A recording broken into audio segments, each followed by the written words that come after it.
Hello, hello. It's Dan and Bobby again here on the Gedunk podcast. Thank you for joining us.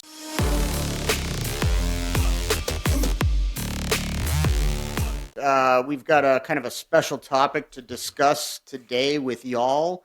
And been a very big week, very upsetting, kind of honestly a terrible week for the United States and certainly our allies around the world.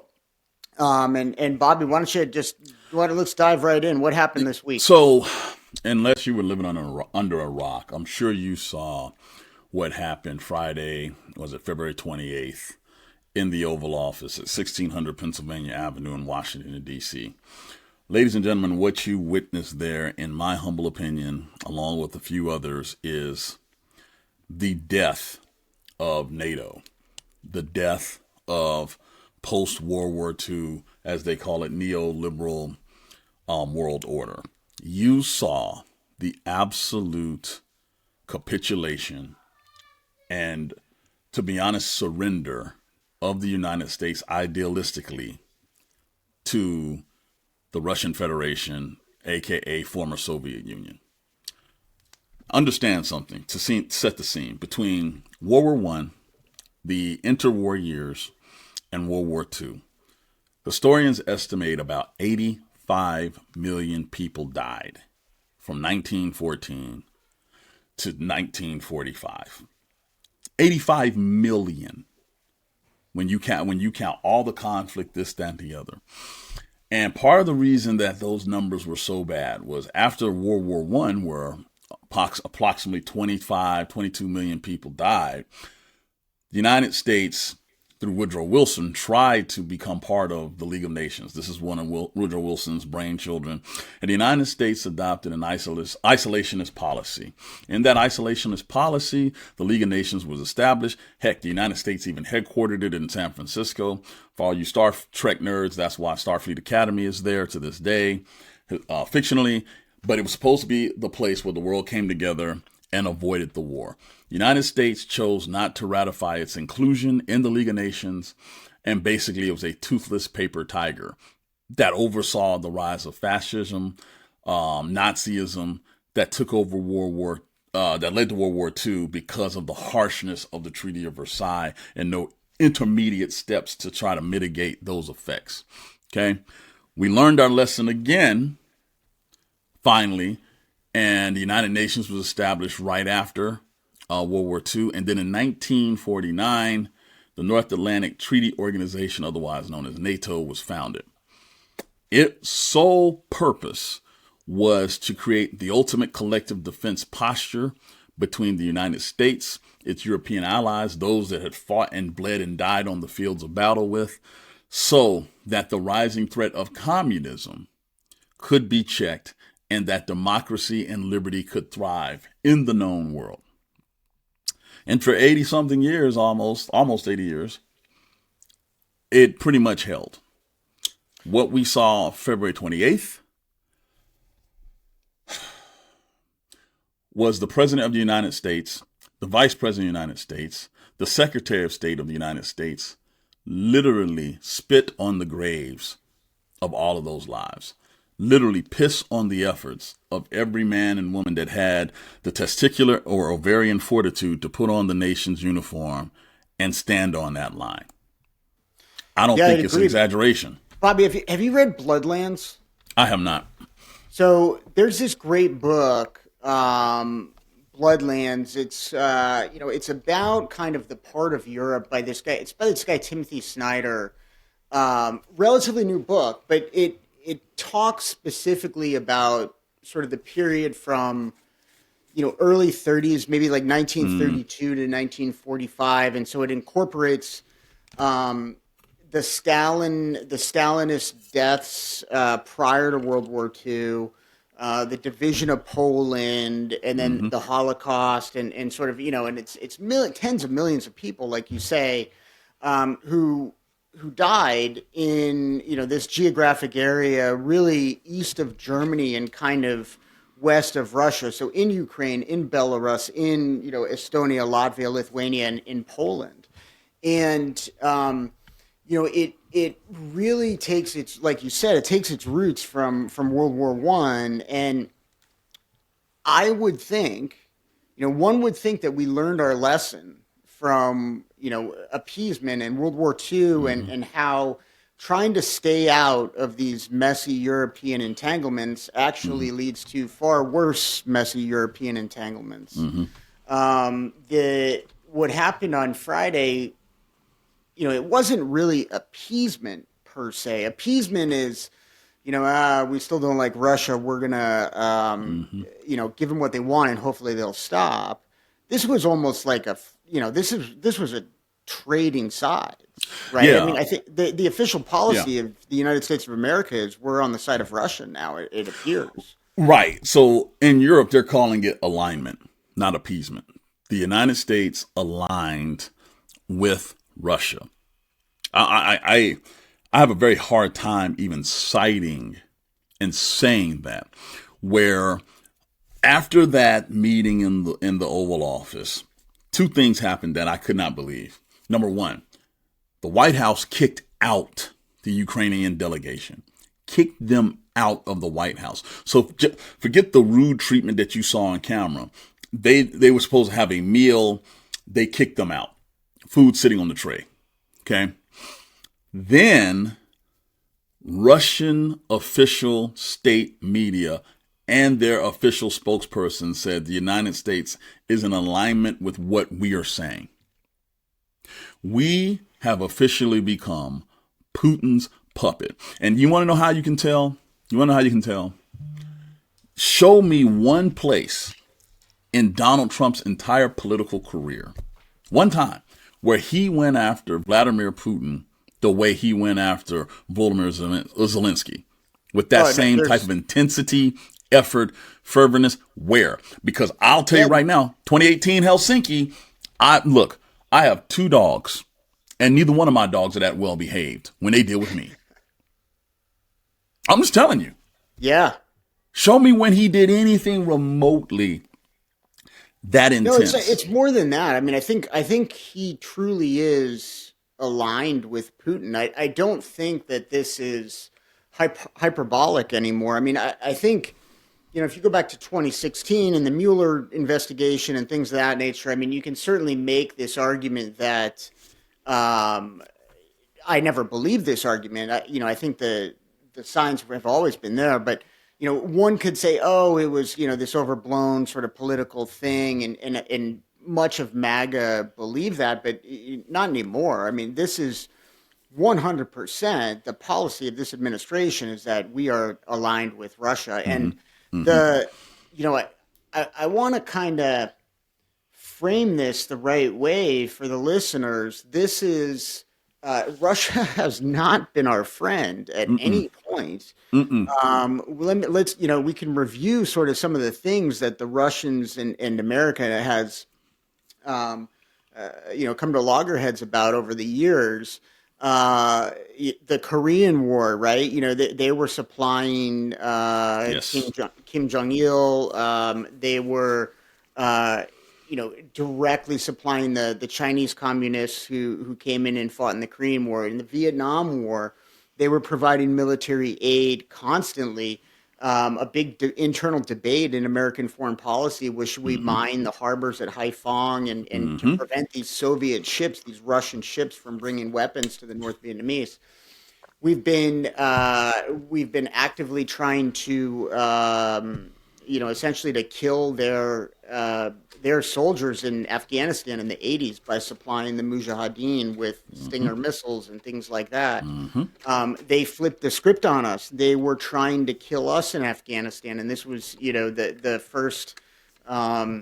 first involvement of Donald Trump was ignoring Russian bounties on American soldiers. Can we anchor there for a second? I'm Yeah, glad you mentioned that because one of the first things I remember seeing you do publicly was talk specifically about that.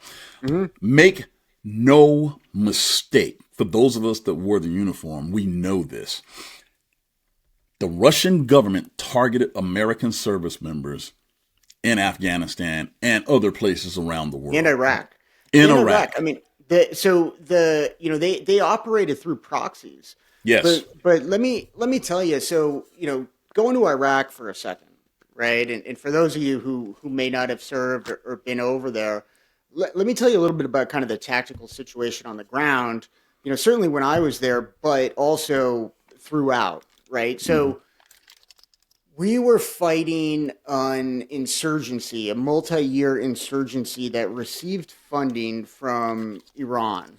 And not only did they receive funding from Iran, they got weapons from Iran. They got explosively formed penetrating IEDs, right? So what these are shaped charges. If you've never heard what a shaped charge is, it's been the idea has been around forever, but there's an explosion, and that explosion literally melts metal and forms it into this almost kind of jet, this sort of supersonic jet of molten metal, and it punches through armor.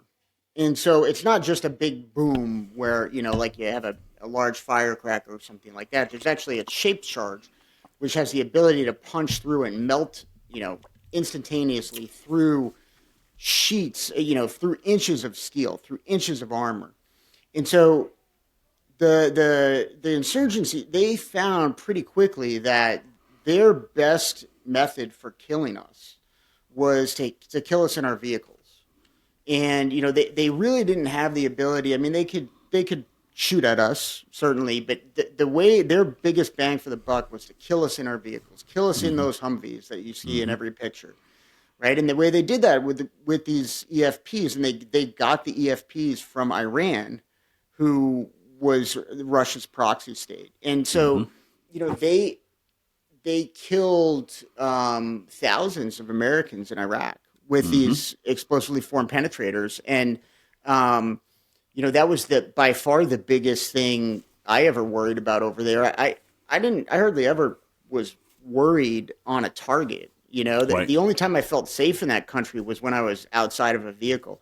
When I was Mm-hmm. inside of a vehicle, that was the scary time. And so, they are not they're not the good guys. They've No. been trying to kill us for 80 years since the end of World War II, Right. and it's baffling to me that we're letting these guys sort of off the hook and kind of realigning. I mean, just they're talking today about how Hegseth is ordering Cyber Command to cease offensive actions against Russia. It's Glad you brought that insane. up. Yeah, yeah. Because so let's expand this a little bit further for the listener who may not know. The beautiful thing about you and what you did for a living on ground and in sea and in air, and the beautiful thing that I got to do by being at sea, where 72% of the world is covered by water, you can see the multi layers of it. As a combat systems officer, right, on USS Steedham, I had to deal with the cyber threats too, right, of Russia, etc. So I can tell you, number one, the harassment that Russia does on the high seas of American and allied shipping vessels, other military platforms, etc., is extensive. And we had to develop ways to deal with that without trying to escalate something that could spark another war. It's not because the United States is going out looking for it. It's because we're trying to be enticed into it. Also, when you look at the last 15 years of cyber attacks by nation states, there's one leader in the clubhouse. There's one overwhelming leader in the clubhouse with Russia, and then right there next to him is their proxy Iran. So don't tell Bobby, me. here, quick little story, dude. Yeah. True story. All right. So, Russia. So, this is long after I left the military. This is a couple of years ago during COVID. I guess it must have been the fall of 2020, because it was before the vaccine. And up in Vermont, we didn't really get COVID in the first wave. Like our first wave of COVID was people leaving New York City, coming to Mm-hmm. Vermont to get away from COVID. Mm-hmm. Mm-hmm. And the in 2020, our hospital got hit with a cyber attack, and Mm. for a month we had no. We had electricity, but we couldn't access the computers. We didn't have radiology, initially, and so Mm. you couldn't look at CT scans. The radiologists couldn't read CT scans. You couldn't place electronic orders. We had to go back to paper charts. So this is in the middle of Wow. a once in a century, once in a lifetime pandemic where we have people dying all over the emergency department. So wait, We couldn't hold on, even use Dan. our computers. And the cyber attack was Russian. It wasn't just our hospital. It was. Let me see if I can find it. But there was So a wait, they huge cyber targeted. attack. So you're telling me that they targeted civilians. They Yes. targeted civilians to hurt them. Forget military targets, forget government targets. You're talking about a Russian cyber attack that they knew deliberately would Yep. hurt regular average Americans. Yep. And there was never even a. I mean, it just. Yeah, Russian cyber gang KillNet brings on websites of 14 top U.S. hospitals, including Stanford and Duke. Wow. They had all these cyber attacks against us that they it was traced back to Russia, and of course, it's not the Russian government, but it's Russian hackers who are Right. enabled by the Russian government. It's almost like back in the old Navy days when they had privateers, right? Where Yes. they weren't officially an English ship, but they're like, hey, Francis Drake, if you take some Spanish galleons, good on you, Yes. right? That's how the Russians operate with these And cyber. so the reason we need to say this to the listeners, the reason we're laying stuff out like this is so you know who the United States now is officially aligned with. We voted with Russia and Belarus here in the United Nations here this past week, which led to the fallout of this thing that happened in the Oval Office this past Friday. So let's put this more, like I said, in historical. Well, let's talk about the actual discussion, quote unquote. Sure. Number one, I witnessed the diplomacy. I'm calling it toddler diplomacy. Okay. Because what I saw was someone in Zelensky who came there to be serious, to get there. Hey, sign a deal that may even compromise some of his country's ability to recover from the war, right? But he thought it was worth it to get security guarantees, right? And what we saw was an ambush because the United States never said what guarantees that Ukraine was going to get. And most importantly, never said what Russia was going to give up. We knew Ukraine was going to give up mineral rights. Okay. So let me put this in terms that you guys can understand. Let's say this is your house. This is your property. Someone comes in, kicks in the door, and they're taking everything out of the living room and they're not leaving the living room. You have fought them off to keep them in the living room of your house. Okay. And now the United States is like, hey, the police comes and they come in and say, hey, look, let them keep the living room. And they're not going to take anything else. They're not going to move any forward. Right. And you deal with that. And by the way, give us stuff that's out of your dining room that's very valuable so we can make sure that they stay there. It's the most ludicrous thing ever in my mind. Okay. If that was my house, if that was your house, I'd be like, no, they're getting the hell up out of here. And they're lucky I don't kill everybody in the house. Right? Yeah. But that's basically what happened. And so when Zelensky comes to the White House to basically sign a deal trying to get security reassurances, he systemically tells you in 2014, we signed a deal when they came into Crimea, they violated it. Okay. 2015, they violated it. 2019, they violated it. And now in 2022, you're telling me that we should take their word for it with no guarantees, no admission to NATO, no U.S. troops in Ukraine, no NATO troops in Ukraine. We just take your word for it. And by the way, let them keep what they already took. You name one nation. Forget that. Name one American state that would take that deal. Name one American that would take that deal. The answer is hell no. Yeah. Hell no. And then when J.D. Vance comes in, I'm Yale educated, Mr. former POG in the Marine Corps, sits there and says, we're giving you a deal that will help you save your people. What are you saving? No, it's true. So there's a lot to unpack there. So let's come back to Vance because yes. I think that's worth talking about. But the Russians have another thing I want to say. So one of the Trump talking points was you're playing with World War III, right? Mm-hmm. And you're that, which is a Russian talking point. That is straight out of the Kremlin, right? Yes, if you help Ukraine, who knows? Maybe World War III starts. So that is a bluff. That's 100% a bluff. nuclear powers bluff like this not infrequently. In fact, we bluffed like this in Vietnam. There Sure was a did. period where Lyndon Johnson, in the late 60s, as the war sort of reached its climax, where, Henry Kissinger was like, I don't know, maybe, it wasn't Kissinger, sorry, he was It Nixon. was But it was, McNamara, Robert yeah, McNamara. yeah, it was, I don't know, maybe we have to use tactical nukes, right? Like, Yes. that is the way in which we bluff. And I want to be clear. Nobody wants a global conflict. Nobody wants No. America to get sucked into a conflict. No. But I want you all to appreciate this. The United States of America and NATO would kick the living shit out of Russia.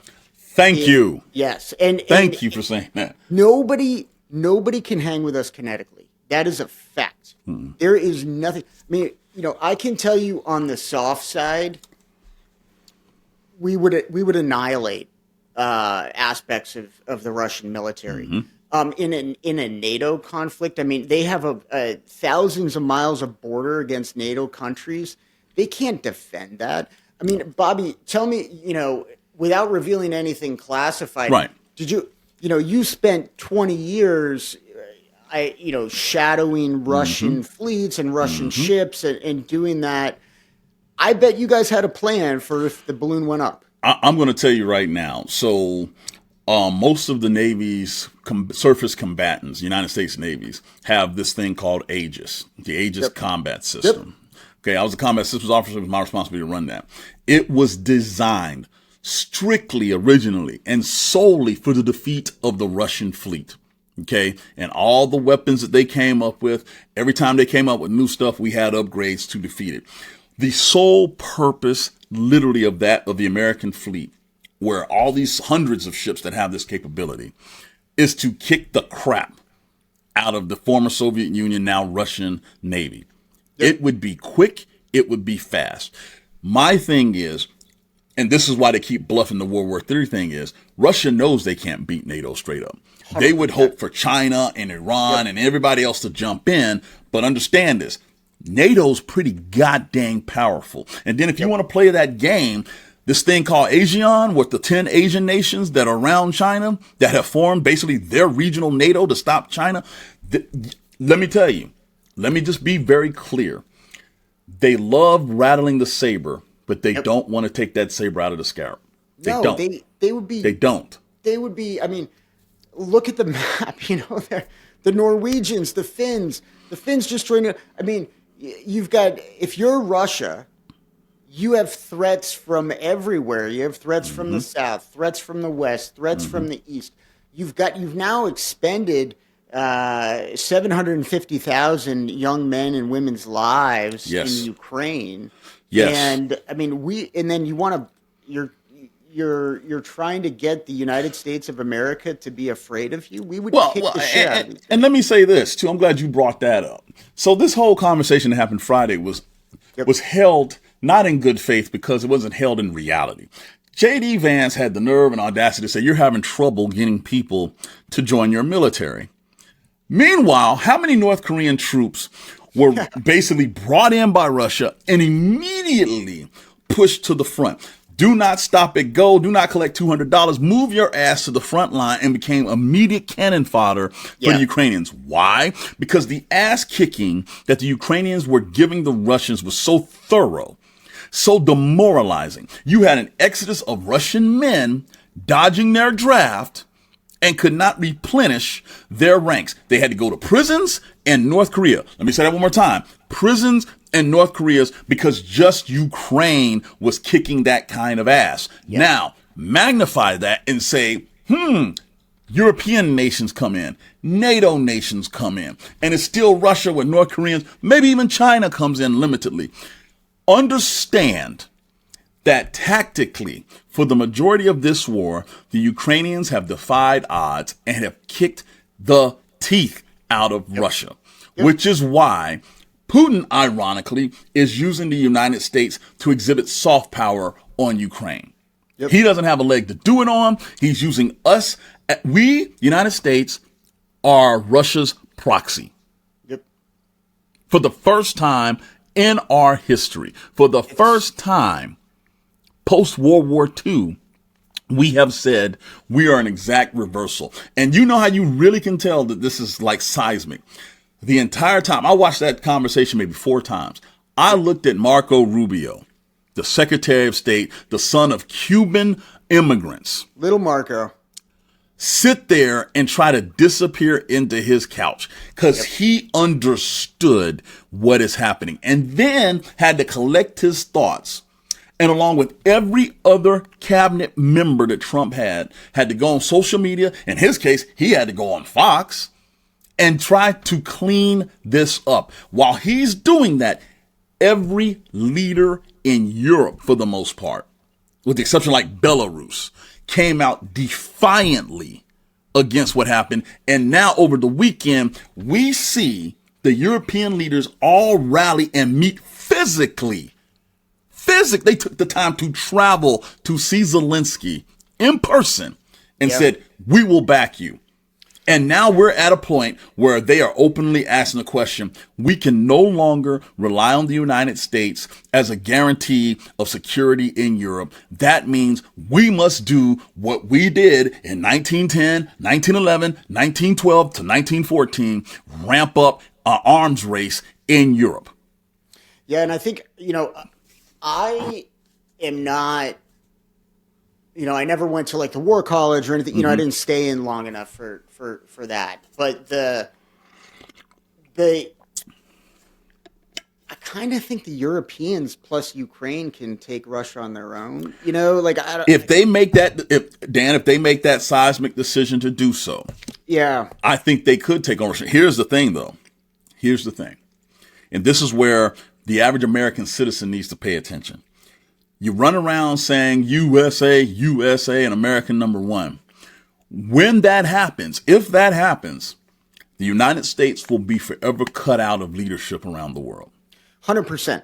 Let me make sure I'm very clear. Yeah. We will have abdicated our cultural, our tactical, and our strategic leadership responsibilities to the EU. It's so stupid, man. Was it Wayne Gretzky or Michael Jordan? Who said, you miss 100% of the shots you don't take? Was that Jordan? Jordan. Yeah, you miss 100% of the shots you don't take, right? So if you choose, that applies for international relations too. If you don't want to be at the table, if you want to do America first, all right, well, guess what? The world's going to go on without you, and you don't have a seat at the table anymore. And so that's how we got in trouble with World War II.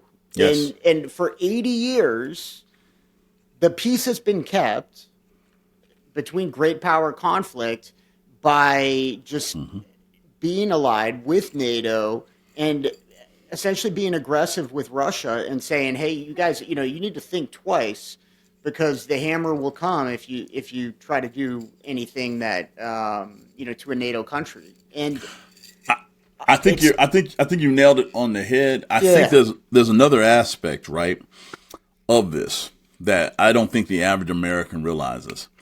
The United States enjoys the quality of life that it enjoys because the economic advantage that we have has been built on strategic stability and us being the leader of that stability. We get things imported here that, hey, we can pick and choose what we want. It's not something out of survival that we need to bring it in. The prices, we help dictate how the international market goes. I'm telling you right now, I had to explain this to some friends of mine that are business majors and this, that, and the other that went to an MBA. I'm like, you don't understand the significant impact of American military might, American military presence on your bottom line. On your bottom line, there's a reason the United States Navy goes to the strategic straits of the world, the Straits of Hormuz, the Panama Canal, because we realize if those things are impeded, it's not just diplomatically, but economically, the world will be held hostage. You're concerned about inflation? What happens if, the Suez Canal gets closed? Exactly. Right? Exactly. Everybody's talking about inflation. Let me put it this way. There's the European Union. Many countries in the European Union believe that Trump is going to pull troops out of Europe. the American troops out of Europe. This has now been rumored. And after Friday, if I had to bet money, there's going to be some troops that come back home. So, the huge base in Stuttgart, Germany, all these things, right, being abandoned. If you think we have no say, or it doesn't matter what happens by doing that, if you think that's not a big deal, then you are ignorant of history. You are ignorant of economics. But most importantly, you live in a bubble where you don't understand the United States' influence has helped impact your direct life on an international scale. Everybody's focused on domestically, America first, America first. America won't be first when we retreat from the leadership responsibilities of the world. That's just it. You can put us and say what needs to happen here domestically should be the most important thing, but you're a fool to believe that the international happenings do not affect you domestically. And that, I think, is the great misconception of the average American citizen. They do not understand this. Nobody's going to, there's no community in America where they're going to start making clothes for Old Navy as cheap as we get it imported. It's just not. It's just not realistic, right? And so the idea that we're going to have a better society by retreating into our shell and things are going to get cheaper is ludicrous. I mean, the biggest hedge against inflation over the past 100 years has been the U.S. Navy. I mean, that's a fucking fact, people. The reason you have a free flow of goods and information is because American ships manned by American crews and American airplanes are in these places making sure that the merchant ships can move around. Bobby, I know you probably don't know the exact number, but I mean, like the U.S. port in Long Beach, California, I mean, how many million tons of goods just move through that every year? It's ridiculous to think that that's going to continue if we just kind of don't hold up our end of the bargain, which is ensuring freedom of right. And we're trying to expand the capability to import more. I mean, in my home state of Georgia, we have Savannah where we're trying to expand the port to get more deep draft vessels in there to increase commerce. Yep. Okay. Yep. You got to understand, you cannot be as plugged into the international market as the United States is, and then all of a sudden wake up one day and say, we're isolationists, and think nothing is going to happen. Here's what's going to make it even more insulting for Americans. Let's say we continue down this path and recede and say isolationists and America first, blah, blah, blah. When countries in Africa and South America start filling that vacuum economically, right? While 100%. We decline. That's going to be the ultimate insult to injury to a lot of Americans for various reasons. But here's the thing. You have countries in Africa like Angola, like Ivory Coast, that are setting themselves up to do exactly that. If you think India is not paying attention to everything that is happening right now, you are a fool. These countries have been waiting for the right person to come into America's White House and degrade American influence. And they got it. It's a huge cell phone, right? Like Russia is not winning. We are losing. Right? There it is. There it is. It makes you wonder why, I'm not even a conspiracy theorist, guys, but like what is it that Donald Trump, what is this love of Russia? Where does it come from? You hear the speculation, well, they've got some dirt on him. I mean, I think it comes down to money, personally. I'm sure there are deals that he could get done or money that he can get. I mean, we've talked about this before on this podcast, the setting up his crypto account the day before he's inaugurated allows him basically to launder money from foreign sources anonymously. The monument clause, all that going away. He could keep himself clean. What blows my mind about this is you see the tides turning in the American public right now, right? So Donald Trump is burning the candle at both ends. Internationally, he is trying to retreat the United States, and we are self-isolating ourselves from the rest of the world, which is going to have huge political stability and economic ramifications long term. On the other end of this candle, he is burning through and saying, hey, Domestically, we're going to gut the federal government. We believe it's too big. We're going to take all of these jobs, throw them out because we believe they're all waste, fraud, and abuse without actually doing the due diligence to see which jobs are effective, which ones are necessary, etc. Just firing people at cost. 30% of federal workers are veterans. So he's Mr. Pro-military firing veterans. Okay. We personally have a problem with that, but not just the veterans, the subject matter experts that provide the continuity for government to work. So you're burning both of these, right? Meanwhile, at the same time, I guess it's more of a triangle, not even a candle anymore, the economic policy of creating tariffs against our best allies, right? Because in their minds, they think government is a business. No, it's not. Government is a trust. It is built on trust. It is conveyed on trust. And most importantly, it operates with the full faith and trust of the American citizen, the international citizen. And he is burning all of that through this triangle. And what bothers me is you see the signs now of people feeling it, like here in Georgia, the town halls with U.S. representatives and congressmen. They have been very contentious. We talk in ruby red. We voted for Donald Trump 80%, and they're like, my God, why did I get fired? Right? Because now it's becoming real. So you're watching all this happen real time, and the congressional members are acting like it's not a big deal. That's what blows my mind. The check and balance of Congress is sitting there watching Zelensky get berated, watching their own people lose jobs, and they're telling these people you'll be okay. Watching the functionality of government slow to a halt because you have a foreign national and Elon Musk coming in, doing whatever he wants. And by the way, Elon is yet to wear a suit in the White House, but we're going to go after Zelensky, who's in the middle of a damn war, and he's not wearing a suit because Marjorie Taylor Greene's boyfriend wants to get some quick sheep shot in. You know what I'm saying? This is the bizarre world that we're living in right now. So, a lot to discuss there, but I want to make a quick point for the viewers about veterans working for the federal government. And this is not the reality anywhere near it, but I understand how one might think that, oh, well, this is just like a jobs program. They're just hiring veterans, like, to give them something to do. It's sort of, they're giving charity them almost. job. Yeah, right. That's not what's happened. That's not who these people are, right?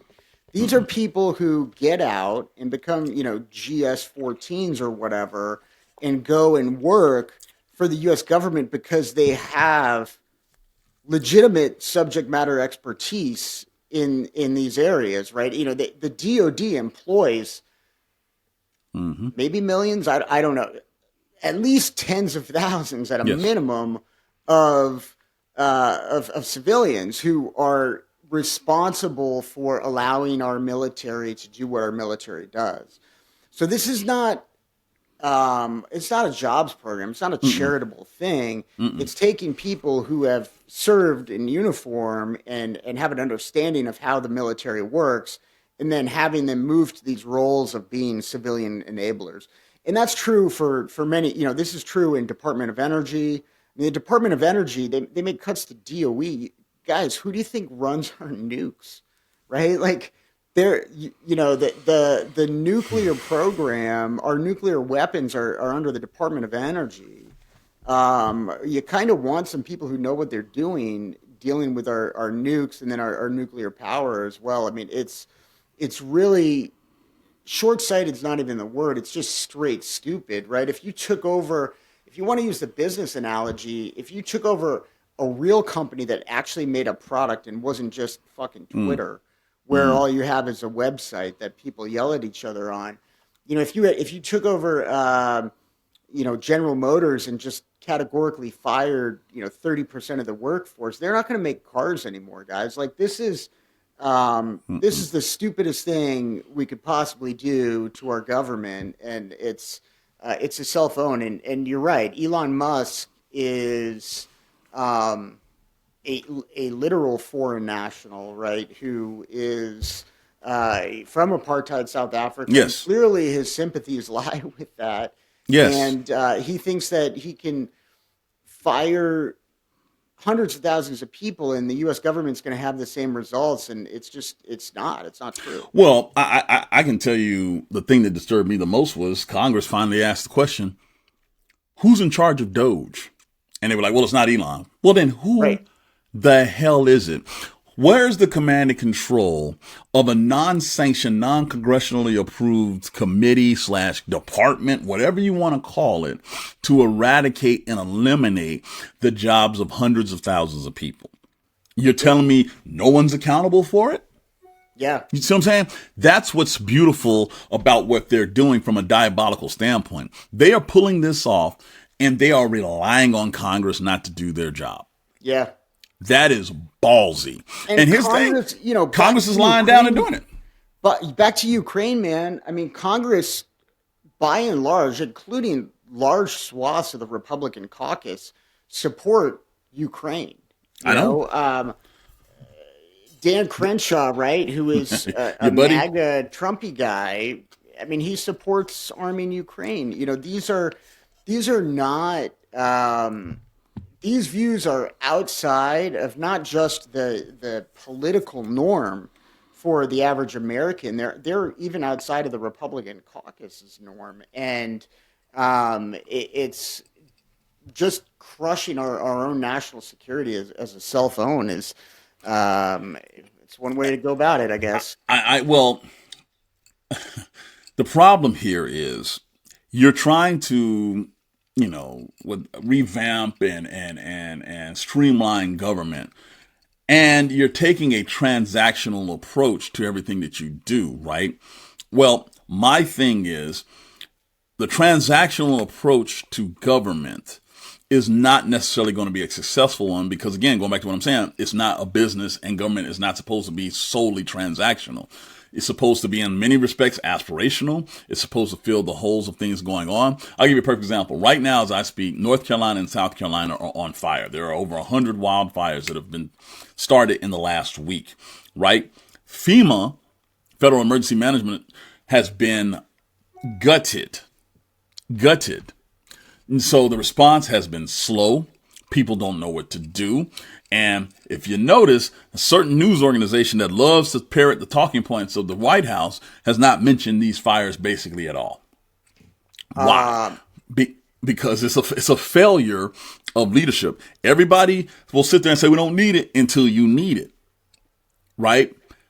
And, to tie it back to really the theme of this show and what it is to be, what is ethical leadership? What is ethical masculinity? What does it mean to be a man? I mean, I want to say again, I want to emphasize just how absurd and how weak this is on behalf of President Trump. I mean, the guy, one of the reasons he has such a problem with Zelensky is everything that he is not.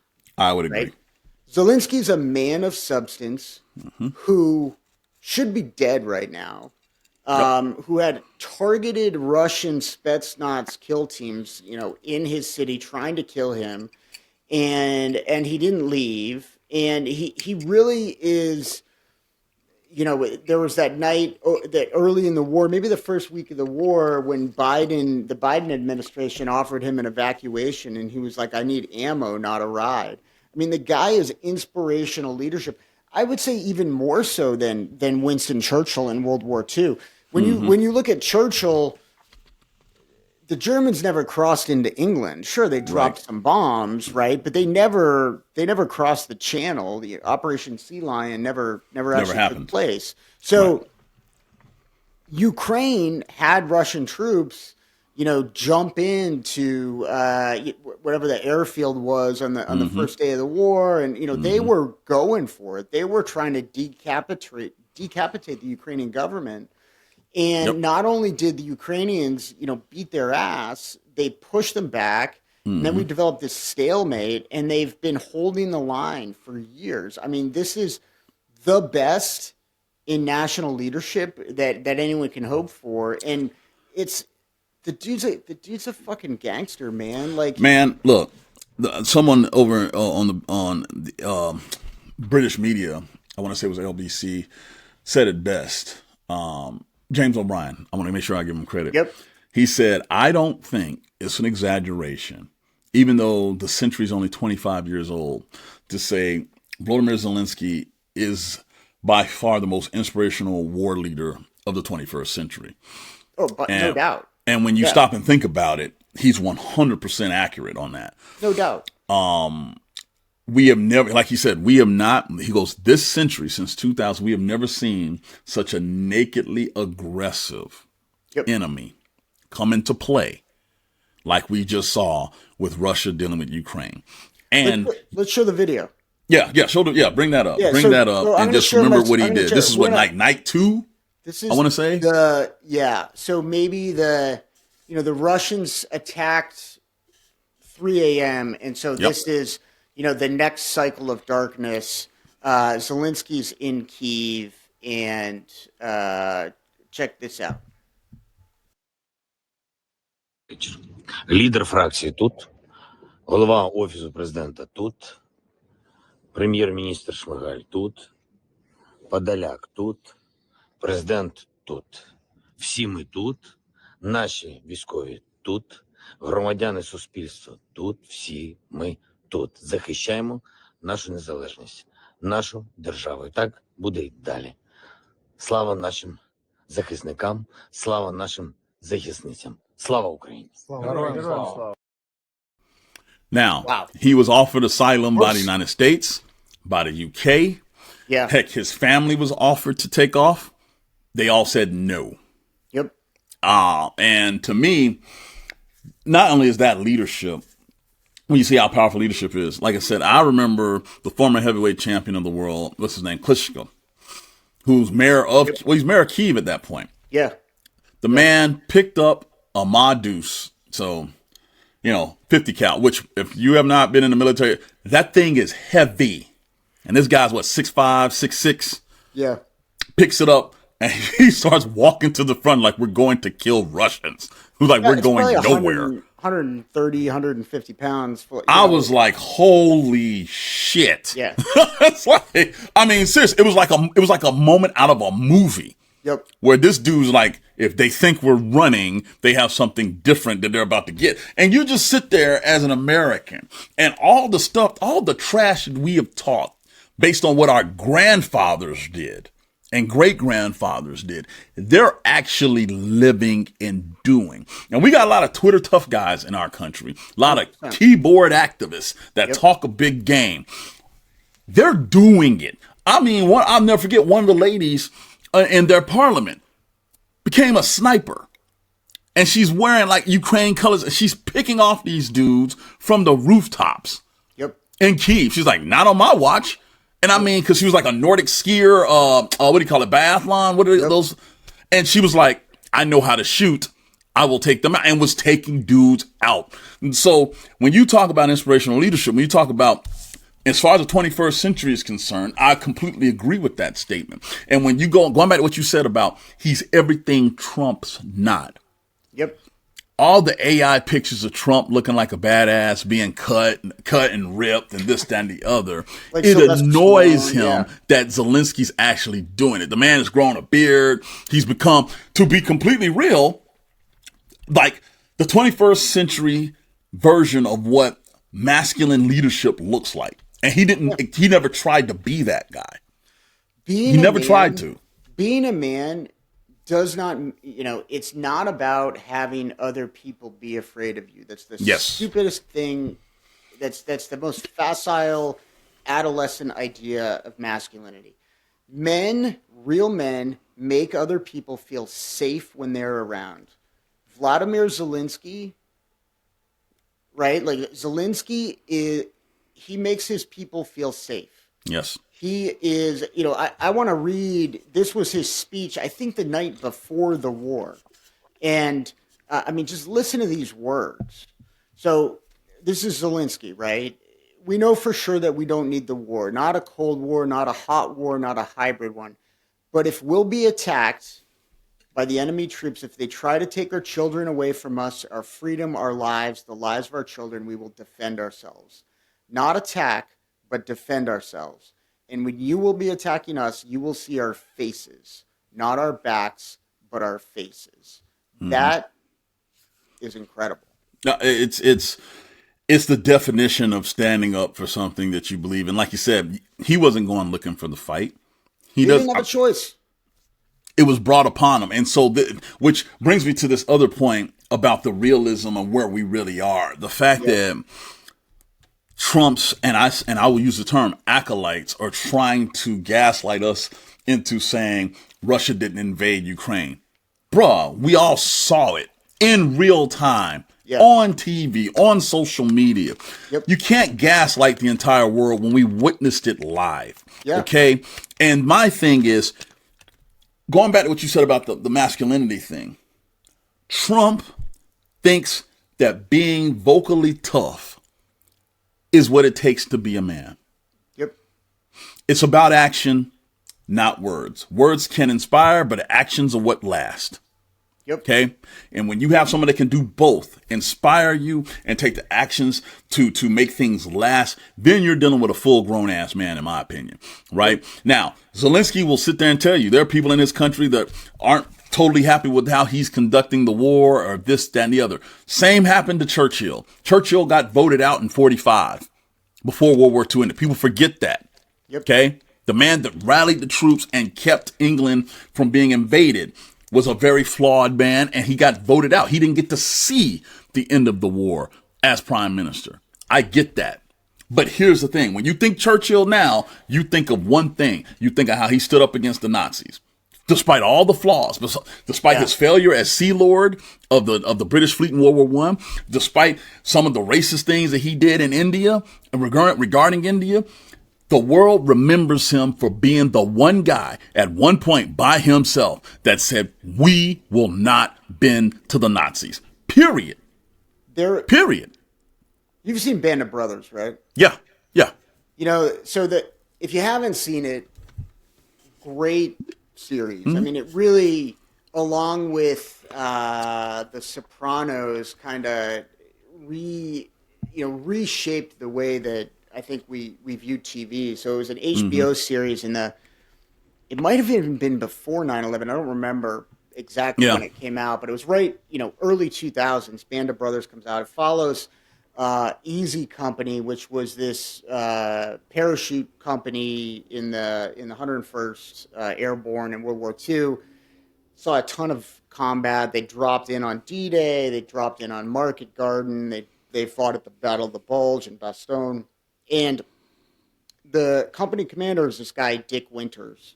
Lieutenant Winters. Yeah, and Richard Winters was sort of this, both in the show, which was recreated, but they also featured interviews with Winters himself, with men, and they universally thought Winters was incredible. He, I think he had 2 Distinguished Services Crosses, one on D-Day, and then maybe one in Market Garden, and I mean, total badass, American badass to the bone. And so they're interviewing Winters for the series about this time when he probably should have won the Congressional Medal of Honor. And what happened was Easy Company sort of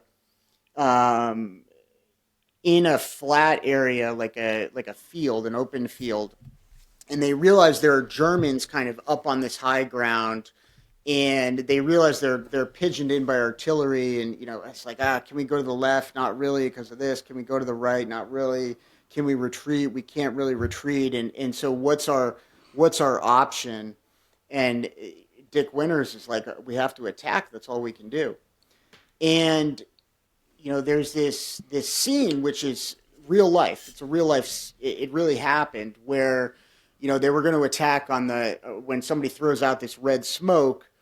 And Winters throws the red smoke doesn't go off, and as a result, Winters charges alone kind of across this field and comes up over this dike, and all of a sudden it's just one American soldier against hundreds of German SS troops.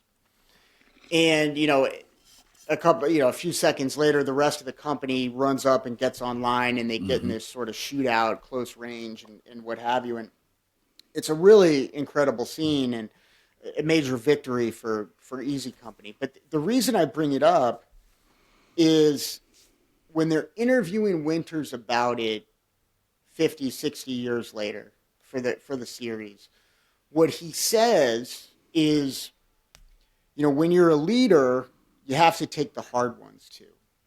You can't just take the easy ones. You have to take the hard ones. Yep. And that's what leadership demands. And I can think of nothing that describes Zelensky more than taking the hard one, and nothing that describes Trump less than taking the hard one. Like, he is just, these are two opposite personalities of, one is everything that any historical study of leadership would commend. And one is that any historical study of leadership or masculinity or manhood would condemn. And Trump is just, the guy's a little bitch, man. I mean, he really is. And Zelensky is not. And that's why he doesn't like him.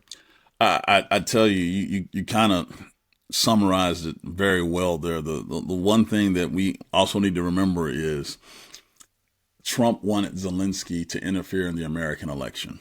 Yep. That's why Trump was impeached originally. Yep.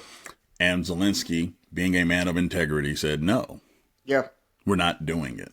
Yep. And so when you think of everything that we've talked about here, right, I want that to be the last thing that you remember. He was the first world leader to blatantly defy him and say, no, we're not going to do that. The American people need to have a free and fair election, and Ukraine will not be used as a tool to interfere with your democratic process. If he had never had a war to fight with Russia, he stood on business right there, which showed you how he is. Everything else afterwards has made this dude something that I believe will be studied by historians and leaders moving forward. But you found out who he was when he was a neophyte president and the leader of the free world. The biggest, baddest bully on the block said, I want you to cheat to help me. And he said, no. Yeah, I think that's a great place to end it. I mean, the guy is just, he's bad to the bone, man. There's nothing else to say. And I do think this is a shameful episode for our country. Mm-hmm. I think that we are aligning with the wrong side, and I think we're doing it for the wrong reasons. So I never thought I'd say this, but I was about to say I never thought I'd say this to piggyback on that, but America right now, we're the bad guys. Yep. If we stop helping Ukraine, we are on the wrong side.